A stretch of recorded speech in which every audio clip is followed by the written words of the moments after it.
Tommy é o Ranger mais poderoso de todos. Jason é mais forte que o Korag. No vídeo de hoje nós vamos ver uma das listas de poder mais sem pé nem cabeça da internet.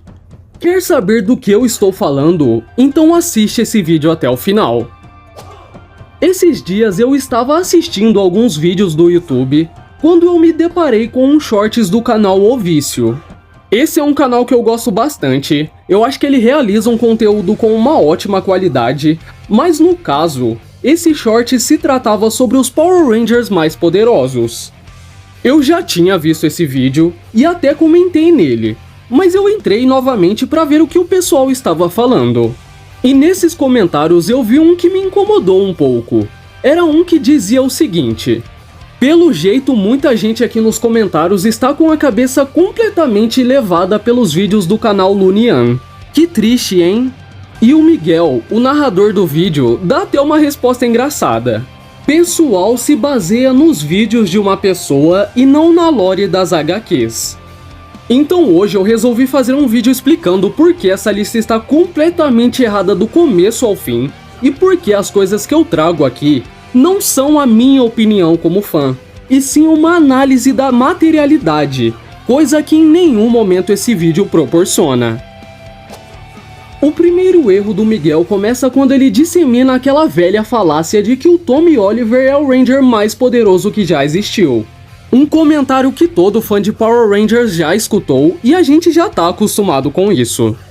E prestem bem atenção que ele afirma, ele literalmente afirma que não há dúvidas nisso. Ele também cita que o Tommy participou da primeira temporada.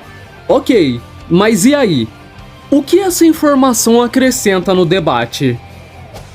Depois ele fala que o Tommy se tornou Master Morpher, o que é um nome do morfador e não um título do personagem, mas esse é o menor dos erros dele nesse vídeo. Para explicar, é mencionado que o Tommy ganha acesso a todas as suas formas e ainda diz que não são poucas. Só que lembrando, gente, o Tommy só tem acesso a 6 formas diferentes e até hoje ele só se transformou em 5 utilizando o morfador mestre. Diferente de personagens como o Super Mega Force, por exemplo, uma equipe que pode acessar qualquer poder de qualquer equipe. Ou seja, 5 formas não é sinônimo algum de poder. Em segundo lugar, o narrador coloca o Kruger, e o argumento que ele utiliza para o personagem estar na lista é que o Ranger Sombra tem poder suficiente para derrotar um exército. E sim, a gente sabe que o Kruger é um personagem muito forte, eu mesmo já falei disso aqui no canal várias e várias vezes. Mas gente, nós temos que lembrar também que o Kruger não é nem o personagem mais forte dentro da própria temporada. Eu já vi algumas pessoas achando que ele é o mais forte de SPD, mas é inegável, o Jack com o Battleizer o humilharia facilmente. Para termos uma noção real do poder do Kruger, se nós o compararmos com o Breed na forma base, o Ranger Sombra facilmente poderia levantar mais de 1 tonelada. Ele também já demonstrou ter super velocidade, coisa que nenhum dos outros Rangers possui. Ele é um exímio guerreiro a curta distância e pode disparar ataques a longas distâncias. Só que quando você realmente assiste a temporada, você sabe que ele já perdeu para um dos monstros mais poderosos 2 vezes, em diferentes episódios. Esse monstro se chamava Devastação. Aí você pensa, pô, pra derrotar o Kruger, esse monstro tem que ser muito poderoso, né? Realmente, em SPD ele era extraordinário. Porém, o Jack derrotou o Devastação com facilidade e ainda enfrentou mais outros monstros junto com a ajuda da Morgana. E reforçando, ele derrotou todos juntos. É algo que não dá pra querer comparar com o Cachorrão. E percebe-se que a lista do Miguel é uma lista baseada na internet quando ele cita o feito de derrotar 100 Crybots. E ok, derrotar 100 Crybots é algo grandioso, mas esse não é nem o maior feito do Kruger na temporada. O cara conseguiu derrotar o Grum 2 vezes, o vilão principal da SPD. Isso sequer é citado no vídeo.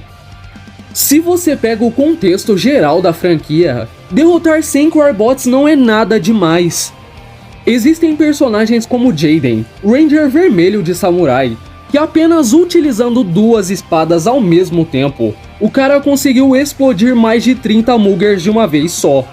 E lembrando, os Muggers são muito mais fortes que os Squarebots, e o Jaden fez isso na forma base com apenas um ataque. Mas o Jaden aparece na lista? Eu acho que não, né? O terceiro lugar desse vídeo acaba ficando com o Jason. E os argumentos são basicamente: Jason foi o primeiro Ranger vermelho, ele é famoso, foi o Ranger dourado e já liderou os Rangers contra o Lord Drakkon. E mais uma vez eu digo, e daí? O que isso tem de grandioso? Quem assistiu Mighty Morphin sabe que tanto os inimigos dessa temporada quanto os Rangers são extremamente fracos. Existem alguns monstros que se destacam fazendo coisas como cortar uma pequena árvore, levantar um tronco com facilidade, explodir uma pequena estátua de pedra, mas nada muito relevante. Pra ser justo aqui, um dos monstros mais poderosos de todos os episódios é o Cabeça de Piranha. Esse é um oponente que já destruiu pedaços de um prédio com os seus tiros, e mesmo assim os Rangers nunca nem receberam o ataque dele. E se a gente realmente quiser saber a força do Jason, é só assistir o episódio 57. Nesse episódio, o monstro da vez se chama Lizinator. Esse é um dos inimigos mais fortes fisicamente dentro de Mighty Morphin, e com esforço ele podia levantar um carro e arremessá-lo a poucos metros. Se você fazer uma pesquisa rápida, é possível descobrir que o peso médio de um carro fica entre 900 a 2 toneladas. O que é algo até que grande, porém, 2 toneladas dentro de Power Rangers é uma piada. Nós temos Rangers aí que em dupla podiam segurar um monstro que tinha força para empurrar um prédio no braço. E o peso médio de um prédio de 20 andares é cerca de 5.000 toneladas, o que é uma diferença bem grande. Mesmo assim, o Jason tentou disputar força com o Lizinator, perdeu e ainda levou uma das maiores surras de sua vida. Colocar o primeiro Ranger vermelho em uma lista dos mais poderosos é tão absurdo quanto a coça que ele levou do monstro. E eu sei que isso é um shorts, e consequentemente uma análise completa dos poderes não pode ser feita. Mas o cara não traz um argumento sólido, ele não traz um feito pautado na realidade. É tipo aquela frase, fonte, vozes da minha cabeça. Em quarto e último lugar, ele coloca o Liembo/Korag. E sinceramente, esse é o único personagem que deveria entrar nessa lista. E aqui a gente percebe mais uma vez que o Miguel definitivamente não sabe sobre o que ele está falando, já que ele afirma que o Guerreiro Lobo é o personagem mais forte de Força Mística. Sim, o Liembo é absurdamente poderoso, mas vamos lembrar que ele literalmente morreu para o Mestre Octopus, enquanto o Mestre levava tudo aquilo na brincadeira. Diferente do Nick, que na forma base conseguiu abrir um rombo na barriga do Mestre. E por que o Nick não está nessa lista? Ele esqueceu ou simplesmente não sabe dessa informação? Fica aí uma dúvida. Enfim, depois de relembrar esses absurdos, eu fui olhar nos comentários para ver se a galera concordava ou discordava do vídeo. E lá eu encontrei alguns que até valem a pena ser rebatidos. Começando pelo comentário do Fabrício Silva, ele diz o seguinte: não entendo porque geral adora subestimar o Tommy. O cara é literalmente o Ranger com mais feitos na obra, mais experiente, com mais tempo ativo e, querendo ou não, o mais famoso e o que mais vende a marca. É claro que os produtores não vão deixar ele ser menos do que um dos mais fodas. Ranger com mais feitos na obra, eu não sei de onde ele tirou isso. O Tommy já foi Ranger por mais de 150 episódios, então consequentemente, ele ia fazendo uma coisinha ou outra, e isso era inevitável. Mas falar que ele é o que mais tem feitos é ridículo. Ele tem muitos mesmo. Mas, por exemplo, quando ele se torna um Ranger branco, esses feitos se resumem a bater em algum monstro. Mas não é como quando ele era o Ranger verde, que aí sim ele era bem mais relevante e tinha feitos mais concretos. Agora, falar que o Tommy é o mais experiente é outra besteira que todo fã nostálgico adora falar. Sim, ele tem sua experiência, tem um ótimo domínio de seus poderes, ele já lutou contra mais de 100 monstros, muitos deles até eram ameaças significativas. Só que em que momento o Tommy se aprimorou? Que momento ele teve que bolar estratégias super complexas para vencer um oponente? Qual monstro de Mighty Morphin, Zell, Turbo ou Dinotrovão proporcionou toda essa experiência que os fãs adoram mencionar? Existem equipes muito mais experientes como Fúria da Selva, uma equipe treinada em uma academia milenar que só treinava os melhores dos melhores, e ainda enfrentaram dezenas de demônios que também lutavam diferentes estilos de luta e ainda possuíam habilidades diversas. Cada episódio era um desafio novo. Como querer comparar a experiência do Tommy com um cara como o Defensor Magna? Um cara que já enfrentou e derrotou um ninja de 3.000 anos de experiência. Ou a própria equipe de samurai, que também enfrentava demônios com centenas de anos de experiência, e todos esses demônios tinham habilidades diversificadas e alguns deles também tinham habilidades de samurai. O Tommy é sim um ótimo lutador, mas a experiência dele é como a de qualquer outro personagem, ele é só um cara. Agora, na parte em que ele fala de ser o mais famoso e o que está há mais tempo ativo, isso ele tá certo. Mas fama ou tempo como Ranger não é poder. O Adam também já foi vários Rangers, já demonstrou lutar melhor que o Tommy no episódio 121 contra o monstro Lanterna. Mas por que ninguém fala que ele é o mais experiente? Eu te digo, porque eles não são. A franquia construiu essa imagem sobre o Tommy, não o que ele realmente fez.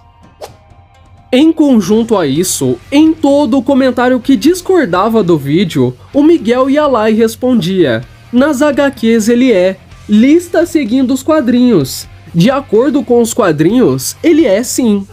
Só que aí eu te pergunto, Miguel, de que quadrinho você tá falando? De onde você tirou isso? Quais são as suas fontes? Porque não tem nenhum quadrinho que fala isso. Nem nesse universo ele é o mais poderoso. Existem os Omega Rangers, os Solar Rangers, todos eles são mais poderosos que o Tommy. Até no contexto das HQs, em que os Mighty Morphin são muito mais fortes que na série, e o Tommy utilizando a armadura metálica, o power-up dessa temporada, ele já perdeu para o Hanzik, um vilão que, apesar de ser muito forte, ele não é nem top 10 personagens da franquia. Sem mencionar que ele nem conseguiu reagir a um golpe em cheio do Daishi, um vilão muito mais forte que o Hanzik e que já foi derrotado pelo Casey, mas o Casey também não tá na lista. Agora, se o Miguel estiver querendo dizer que na HQ Soul of the Dragon ele é o mais poderoso, ele ainda vai estar errado, porque nessa HQ eles não dizem nada desse tipo e a única coisa que ele fez foi derrotar alguns alienígenas genéricos. E é engraçado que no começo do vídeo o Miguel quis falar de lore, mas ele não traz, por exemplo, a lore da Corona Aurora, um poder temido até mesmo pelos deuses. Ele não traz a mitologia do Ninja Nexus Prisma, um artefato criado pelos próprios mestres da rede de morfagem, e que foi dito que caso o Galvanax tivesse a estrela Nexus, ele seria invencível e a Madame Odious poderia governar o universo. E se você quiser trazer algo mais antigo, por que ele não citou a mitologia das luzes de Orion? Um poder divino que é descrito como uma das fontes de energia mais poderosas do universo e que é mencionado que caso o Scorpius colocasse as mãos nelas, ninguém poderia detê-lo. E pra quem ainda acha que não, a lista tá certa sim, o Tommy é o mais forte. Pra quem não tem um conhecimento geral da franquia, o maior feito do Tommy acontece dentro de Dinotrovão. E nessa temporada, o Tommy, dando tudo de si, conseguiu destruir um monstro gigante mesmo estando pequeno. Aí você pensa, nossa, esse é um grande feito. Só que aí você olha em Operação Ultraveloz e o Mech portando uma espada dos deuses, o cara destruiu um monstro mais poderoso que o Megazord, mesmo estando desmorfado. Mas adivinhem só, o Mech não tá na lista e o Tommy ainda é colocado como o mais forte. Então assim, Miguel, se você quiser falar de mitologia e dar coraçãozinho em comentários das pessoas me criticando, eu acho que primeiro você tem que ter algum conhecimento sobre o que você fala. E lembrando, gente, esse vídeo não é um ataque ao canal O Vício e eu não estou dizendo para vocês irem lá atacar. Essa é apenas uma resposta a uma lista completamente incorreta. Porque argumento falacioso a gente rebate com fatos. Mas enfim, essa foi a análise, eu espero que você tenha gostado, até o próximo vídeo, tchau!